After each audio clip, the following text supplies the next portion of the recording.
So, we learned how to take care of ourselves and how to get ready for the day. Now, we're going to learn all about the kitchen. Jesse is excited. Using tools in the kitchen and making his own snacks is something he has wanted to do for a long time.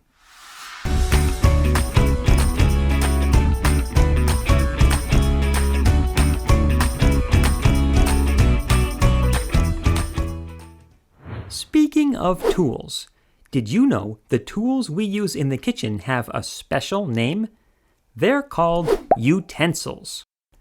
Before we learn how to cook, we're going to learn about different utensils you might need and how to use them. This information will be good to know because think about it. You wouldn't want to cut your toast in half with a spoon or serve cereal on a plate. Now, let's look at some utensils and what they do. Fork, to eat solid foods. Spoon, to eat food that includes liquid or is soft. Butter knife, a knife that isn't too sharp but will still cut. As always, be very careful when you use any kind of knife in the kitchen. Bowl, to eat things that include liquid like cereal or soup. Plate, to eat things that are solid like meat or veggies. Cutting board, to cut things on so we don't hurt our countertops or get the food dirty. Baking sheet, to cook things in the oven like cookies or pizza. The oven, of course, can get very hot. You may need an adult's help with this one. Spatula, to flip things over like pancakes or eggs, or to move things like cookies from one place to another.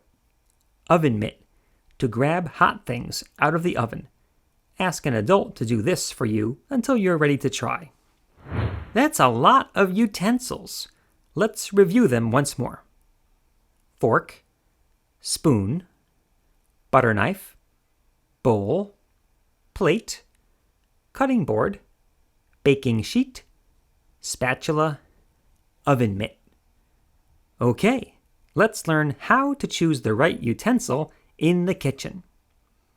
First, think about the snack or meal you want to make. Next, find the utensils you need for that meal. Then, make your meal. Of course, there's lots of ways to make different meals and foods. It depends on what you're making. Finally, clean up. After you're done, you can put trash in the garbage and clean the dishes. Okay, nice. Now, let's try 3 quick examples. Ready? What dishes and utensils would we need for soup? That's right, a bowl and spoon. What if we wanted to spread butter on some bread? We would need a butter knife. If we wanted to make cookies, what would we need? Yes, a baking sheet, spatula, and oven mitt. Jesse did a great job. He earned his Expert Kitchen Helper Badge. Practice using the right utensils in the kitchen to earn your badge. See you later. Hey.